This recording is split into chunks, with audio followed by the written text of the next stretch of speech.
Hello, ladies and gentlemen. So, my last podcast episode, we talked about a hygiene issue. That video, we discussed the hygiene issue that was specifically due to an individual deciding not to care for themselves, ultimately having it lead to a very uncommon procedure. You are more than welcome to go take a look at that video. It is basically titled Vaginal Surgery Due to Poor Hygiene, or Surgery Due to Poor Vaginal Hygiene. You can type those words in and the video will come up. Today, we're going to talk about something similar but different. So I'm sure a lot of you are familiar with a BBL, which is a procedure that takes place with the purposes to accentuate features that you don't naturally have. Excuse me. It's springtime and my face, everything, just it knows. Anyways. So all that being said, we are going to discuss the fact that this one individual went and got her BBL done and it led to a foul odor in her vaginal region. She is dealing with something similar, but not because she chose to not cleanse herself. Like in the previous video, I was talking about how that individual said that she didn't believe in wiping. She said it herself. That part is also included in the video. This is not the case. This is not necessarily due to poor hygiene. This is due to an unfortunate outcome. I don't want to say it's a poorly done BBL. I am just here to say, because I wasn't there, obviously. I am going based off of what she shared with the world on the social medias. And I am taking my expertise, my exposure to the field, having worked in perioperative nursing, telemetry, having worked in the emergency department, so many different areas that have exposed me to a number of what the F's to allow me to be able to pour into this in the most professional way that I can. With that being said, I'm going to play a little bit of the video for y'all, and we're going to pause and comment on it as we go through.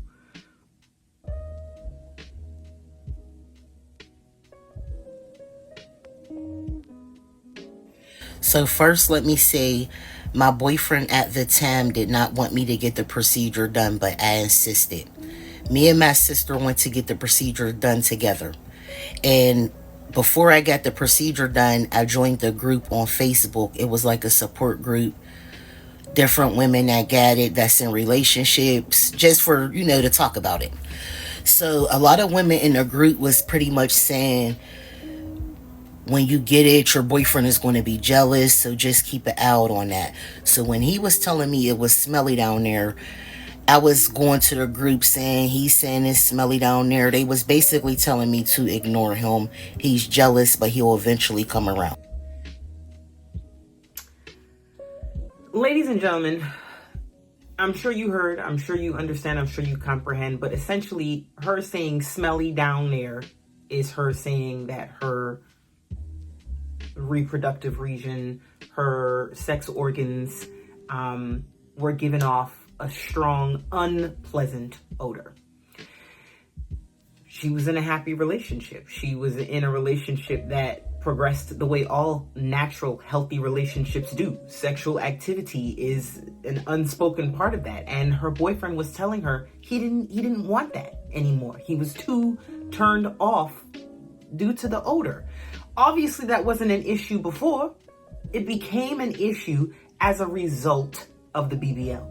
And again, I'm not trying to say that this was a BBL poorly done, because working in the perioperative specialty myself, having been there, having still being there, or still working within that specialty, sometimes things just go wrong and you don't know why.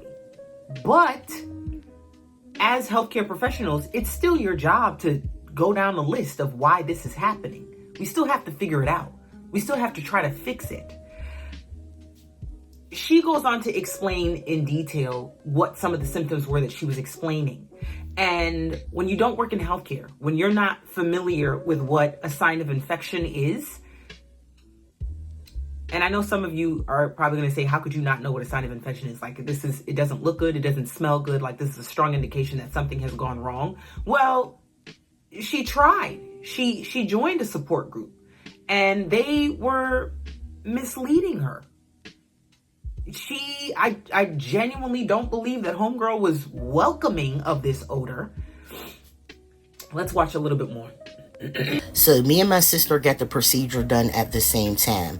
So at first, mans was healing up good. It was healing normal. So was my sister's. And I would ask her, is you healing well? She would tell me, yeah. I was healing well maybe the first 6 to 7 weeks. But after that, it kept on leaking and kept on draining. I was asking my sister how hers was doing. She said she was not leaking or draining. Leaking and draining, hardly ever a good indication. Hardly. If we anticipate draining and leaking, we'll tell you. As a matter of fact, what we'll do is we'll attach a JP drain, a Jackson Pratt drain.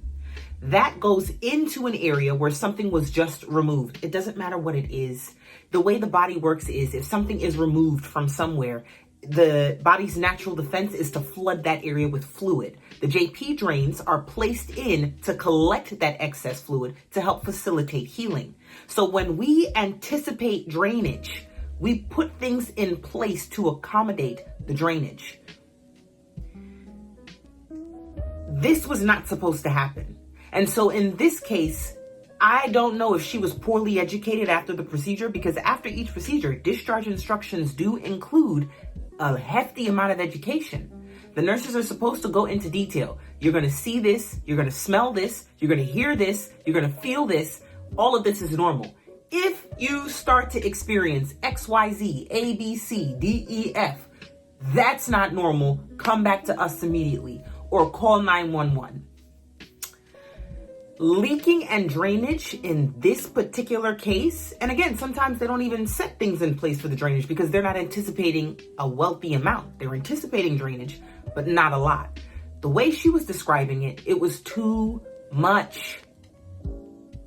It was not anticipated.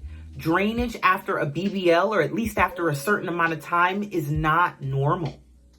That is a strong indication of an infection. Sometimes you can get drainage if the sutures or the staples aren't completely bringing the skin together. That happens. It is what it is. And that will eventually begin to subside as the incision heals. This is 6 to 8 weeks, which is what she said, after she was healing up well until the drainage started. If you're going to experience drainage, it's not going to be up to 2 months after the fact. Unless your surgeon says specifically, you can expect this at this time. Not with the BBL. Absolutely not. Something has gone wrong at this time, and her body is trying to tell her. She reached out to her sister, who had the procedure done same time as her. Her sister was like, nah, that's not happening to me. That to me would have been an indication something's wrong with me. This is an abnormal case, and I get it. I get it. Not everybody heals the same. Not everybody recovers the same, but there are still guidelines. There are still a list of normals and it's a list of abnormals. The drainage is on that list of abnormals. With after that certain amount of time, no bueno. No, no, no, no, no. And she actually talks about that. Mines would close up, but then like a day or two later, it would start leaking again. So I used to put gauze and dressings on it to support the leakage while I may have been outside or out and about. So that's why I had it for a year with the leakage, because there would be points that it would close up, or I would think it was closed up fully, but it wasn't.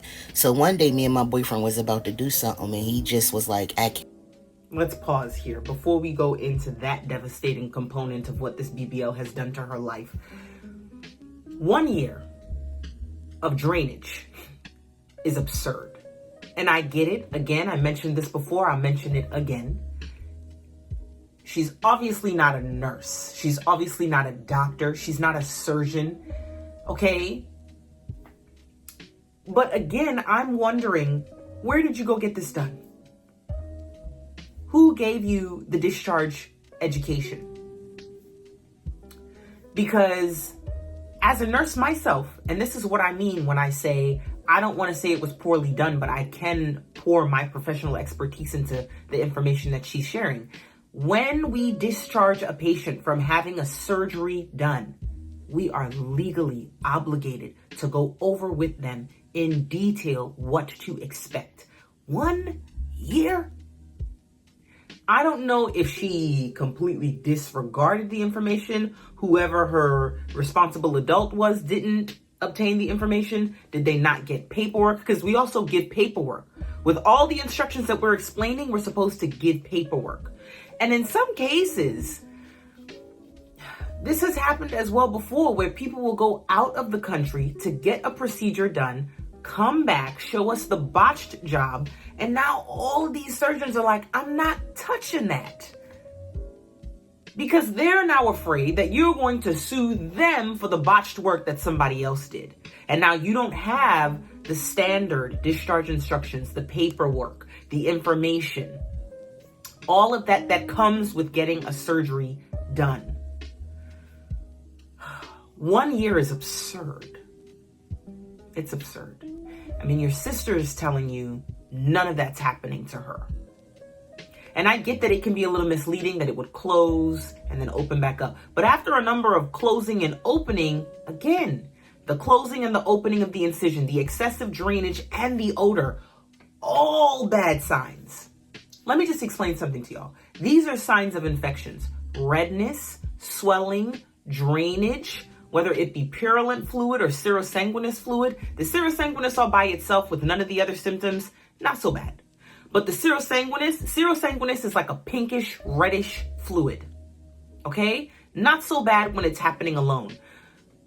That with the odor, with the redness, with the swelling, bad signs.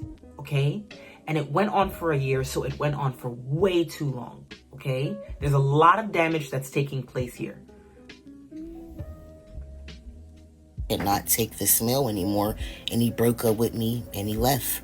And that was pretty much that. But he was telling me for months. But me listening to the women in a group thinking they knew what they was talking about, it kind of messed everything up for me. It even got to the point I was wearing jeans in the summertime because it was an embarrassment even looking at it. I'm going to upload. Ladies and gentlemen, the place that you need to go for advice for anything medical is your provider, a doctor, a nurse friend. I get it. Support groups make you feel like you're not alone, but something like this, it's too major for you to rely on the support of a support group. I get it. I understand. You're in a group of people who have had this done before, so it makes you feel like what they're telling you is reliable. And you're not crazy for believing that. But your health is a priority. And because of that, you can have the support group in addition to the support of the surgeon that did the procedure. In addition to that emergency hotline that you should have a number to call and ask, hey, that emergency triage nurse, listen, this has been going on for a few months now. Is this normal? That triage nurse, he or she is going to say, no, come in. Let the surgeon take a look. And if they say we're going to have to undo all of this, oh well.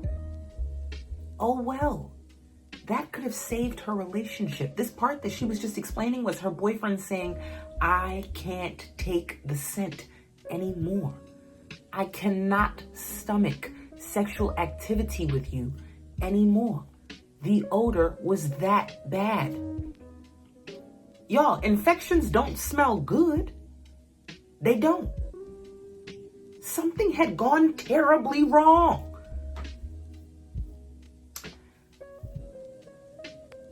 I just want to warn everybody that's going to go get their cosmetic surgeries done, their elective surgeries done, to do your research, okay? Prepare as best as you possibly can, and please do your absolute darndest to do it within the US of A. I can't speak on other countries. All I can say is that a lot of the issues that we see are people coming from other countries saying that something's just not right. And so the surgeon will take a look and they'll be like, you're absolutely right. A number of things are not right. There is a standard. That is why surgeons go to school to do what they do. That's why it's a specialty. There's a certain way things need to be done to facilitate a healthy healing process. And in other countries, certain other countries, not all of them, they're not required to follow that standard, making the patient unbelievably susceptible to infection, poor healing, not healing, flesh-eating infections. I mean,